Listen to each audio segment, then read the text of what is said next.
Good day, everyone. Good day, sir. I am Jabe Sigayo to you, and we are the reporter for Chapter 8, which is the practical research planning and design, which is under a qualitative research methods. So my co-reporter is Mr. Harley Magtulis. So let's start. So let's start in the potential advantages of qualitative research. The first would be exploration. So when it comes to qualitative research, upon its a characteristic wherein it focuses on some information or gathering of information related to the research rather. So when it comes to exploration, you might be exploring different kinds of information in order to have a strong and a nice research description that would support to your uh, research that you are going to have a solution, because when it comes to research, you might dealing into a new problem solving or anything that can be solved, and to have a proper description and information. So when it comes to multifaceted description, and in research or in qualitative research, it is considered a multifaceted approach that investigates culture, for instance, society and behavior through an analysis and synthesis of people's words and action. So qualitative methods produce compelling knowledge of how and why people behave as they do, whether in organizational, family, personal, and other social rules. So that is the multi faceted description. So the third one is verification. So verification, it is the process of checking. So when it comes to research, it's very important to have a tally of checking in order to have a soft and smooth output for your survey, and all about confirming, making sure, and being certain. In qualitative research, verification refers to the mechanism used during the process of research to incrementally contribute to ensuring reliability, validity, and the rigor of a study. So the fourth one is the um, theory development. So when we say theory development, it is a collection of theories about how desirable change in society is best achieved. So such theories draw on a variety of social science, discipline, and approaches. So for instance, in an article, multiple theories are discussed as are recent developments with regards to the theory. So that is the development theory in research or in qualitative research. So the next is the problem identification. So identifying a research problem involves choosing an area of genuine interest, reviewing existing literature for gaps, staying attuned to real-world issues, and discussing ideas with peers. Consider the theoretical frameworks, explore emerging trends, and evaluate the feasibility of the research. So that's the example for identifying the problem or problem identification. So the last advantage of qualitative research method is the uh, when it comes to the last advantages, which is the evaluation. So qualitative evaluation, it provides a or it will provide you with the ability to gain an in-depth understanding of a program or process. In evaluation, you will be involving the why and the how, and allows a deeper look at issues of interest and to explore nuances. So that is the last advantage of the qualitative research method. So in research problems, qualitative studies do not allow the researchers to identify cause and effect relationship.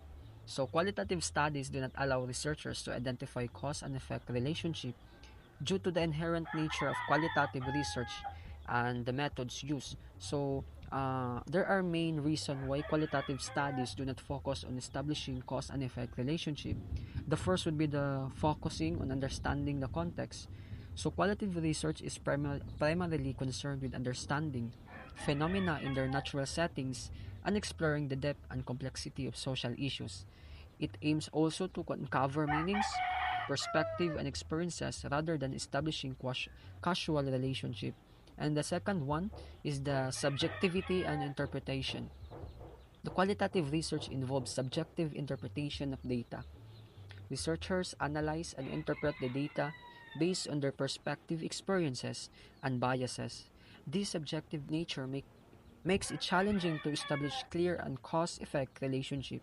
So that's the main reason why qualitative studies do not focuses on establishing cause and effect relationship. In the definition that may be general and open-ended, like what is the nature of, what is it like to. So, when it comes to open-ended question, it is all about why, how, what. They encourage a full answer rather than the simple yes or no response that is usually given to a close-ended question. So that is the problem or the research problems. So the next is the research methodology. So, may not be determined in advance. Yes, this is very true. May continue to evolve over the course of the study. Requires considerably preparation and planning. So, in research methodology rather, you should have a proper preparation and planning. It is because this is very important thing in research because you will be indicating the process or the steps step by step procedure about your research project, or for instance. So, in simple terms, when it comes to research methodology, it refers to the systematic process of planning, conducting, and analyzing research studies to answer specific questions or solve problems.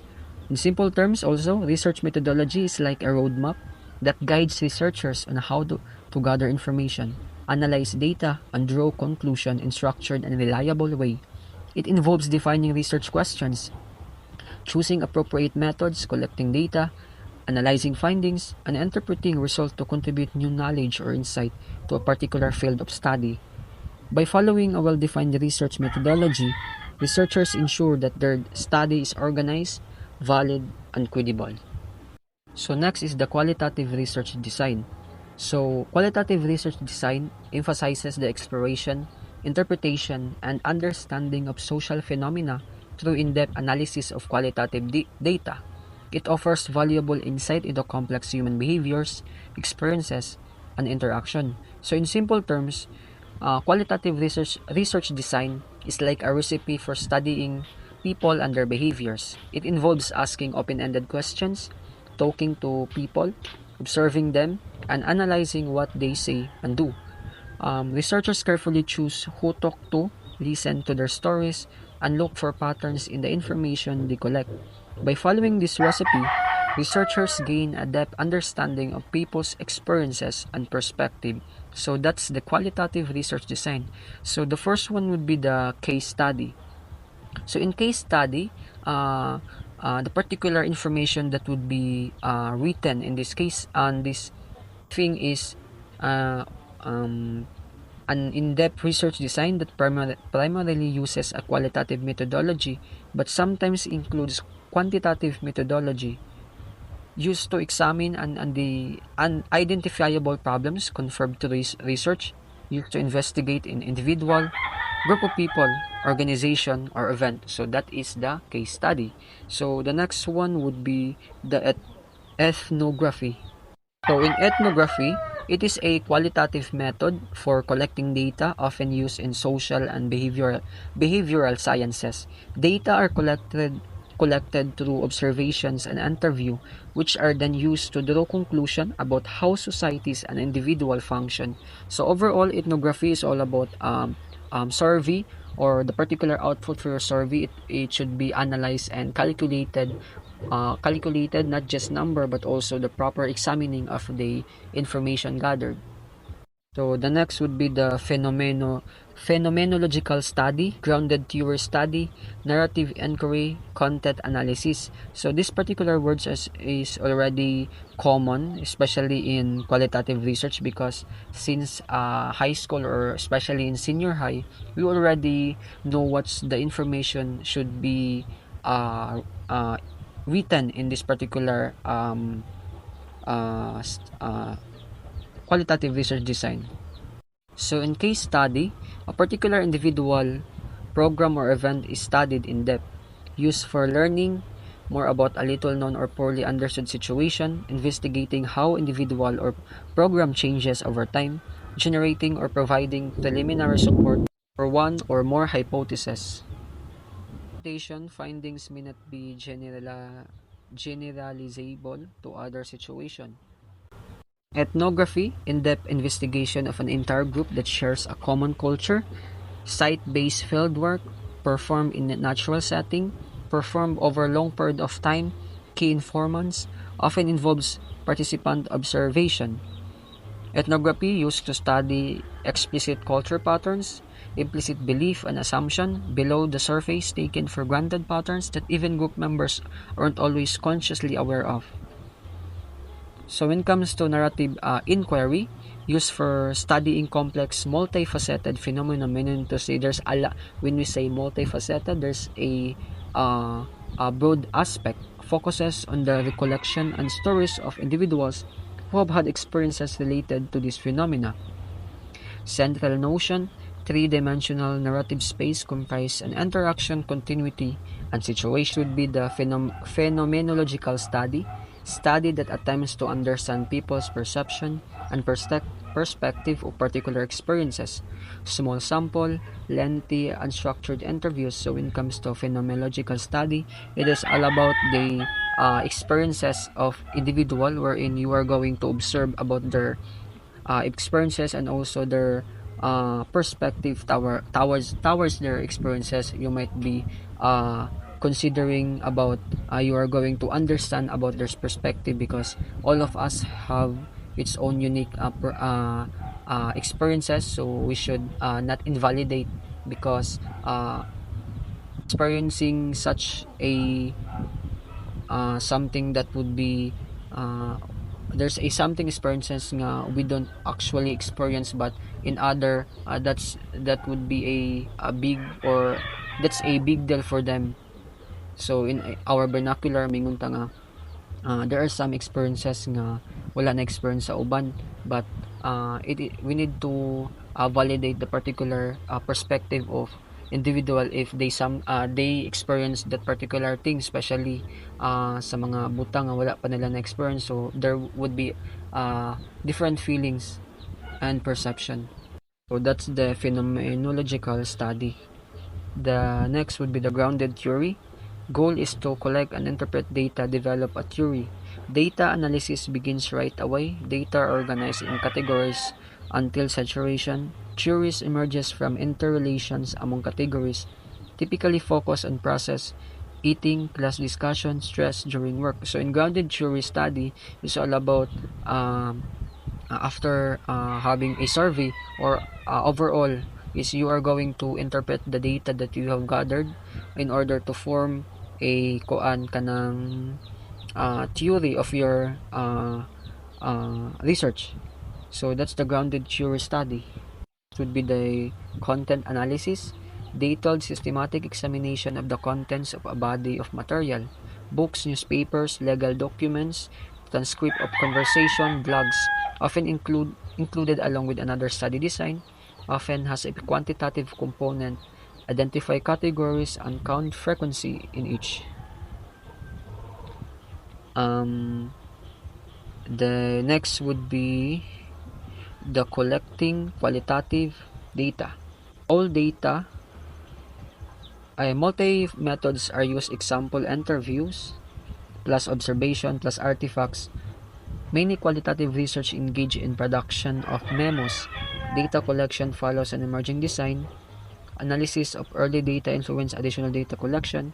Researchers write memos during data collection. So in collecting qualitative data, there are many ways in order to have a supporting information, especially data. It might be some artifacts, maybe some written works that are not actually finished to researcher before, or some information in the books, so it could be considered as data that can have a impact, or that will serve as a big help in a research. All data must be collected in an ethical way. informed consent, right to privacy, low risk. So upon getting some information, especially data in research, it should be collected in ethical way. When you say ethical way, it should be formal, meaning to say, for instance, in a book, you need to have a proper uh, knowledge about how to have a should we say the owner should know that you are actually getting their information, because it might be a bad, it may cause a problem if you're not going to consult the owner. Right to privacy, especially upon exposing information, it is very important to determine, or to, especially in a particular person, that you are exposing their privacy. So you might be um, reliable, or you might be liable to your actions, because upon exposing some privacy of people, you might be destroying their credibility or their personal privacy. So it should be in ethical way, low risk. So upon collecting data, if you collect data in an ethical way, there's a big possibility that you are in a low risk, because you are getting some information in a proper way. So the next slides would be reported by Mr. Harley Magtulis. So let's proceed to his report. Good day everyone, my name is Harley Magdolis and I'm going to report the rest part of the Chapter 8 Qualitative Research Methods. So in credibility and transferability, equivalent to validity and reliability in quantitative research. So in quantitative research daw is the in a qualitative there's a credibility and transferability. In a quantitative it is the validity and reliability. Whereas quantitative researchers judge assessment strategies as reliable, qualitative researchers prefer to speak of the dependability. So strategies to enhance credibility and reliability. So these are the strategies for it to enhance. So first one is the identifying biases or reflexivity. The next is the collecting multiple forms of data or triangulation. Then the separating observations data from interpretations or memos, seeking exceptions and contradictory evidence, spending considerable time on site, member checking and audit trails. So these are the selecting an appropriate sample. Depends on your research question and goal. Random samples best for generalizing to a larger population. Purposive sample best when specific information or perspective is needed. Grounded theorist tends to engage in theoretical sampling and discriminant sampling. Case study researchers may engage in extreme case sampling. A researcher selects individuals who have been unique or deviant characteristics within a case, then focuses observations on those individuals. When researchers have little control over certain situations, they may employ the convenience sampling and snowball sampling. Ideally, the sample should provide information not only about how things are on average, but also about how much variability exists in the phenomenon under investigation. So, the next is the observations. Typically unstructured, free-flowing, or can be very time-consuming, can be biased. So the observation is, these are the advantages of observation. Researchers' attention can be biased in researchers' attention, researchers' interpretations, and researchers' influence on participant. Interviews. Identify general questions and follow-up questions in advance. Consider participants' cultural backgrounds. Make sure sample includes people who can give the information you want. Find a suitable location. Get written permission and establish and maintain rapport. Focus on the actual rather than on abstract or hypothetical. Don't put words on people's mouth. Record responses verbatim. Keep your reaction to yourself. Remember that you may not be getting the facts. 12 is when conducting a focus group, take group dynamics into an account. So that is the guidelines in doing an interviews in qualitative research methods. So for criteria for evaluating qualitative research, purposefulness. The research question drives the method used to collect and analyze data. 2 is explicitness of assumptions and biases. The researcher identifies and communicates anything that may influence data collection and interpretation. Number 3 is rigor. The researcher uses rigorous, precise, and true methods and takes steps to remain as objective as possible. 4 is open-mindedness. The researcher shows a willingness to modify hypotheses and interpretations when necessary. Completeness. The researcher develops in an in-depth, multifaceted picture of phenomenon. For example, take description. Number 6, coherence. The researcher uses converging data to develop a portrait that hangs together. Persuasiveness. The researcher presents logical arguments and the weight of the evidence supports them. Consensus. Other individuals agree with the researcher's interpretation and explanations. The last one is the usefulness the project leads to. A better understanding of the phenomenon, more accurate predictions about future events, and interventions that enhance the quality of life. So that is the criteria for evaluating for qualitative research. So copyright. This work is protected by United States copyright laws and is provided solely for the use of instructors in teaching their courses and assessing students' learning. Dissemination or sale of any part of this work, including the World Wide Web, will destroy the integrity of the work and is not permitted. The work and materials from it should never be made available to students except by instructors using the accompanying text in their classes. All recipients of this work are expected to abide by these restrictions and to honor the intended pedagogical purpose and the needs of the other instructors who rely on these materials. So these are all the reading in the chapter 8 qualitative research methods. Thank you.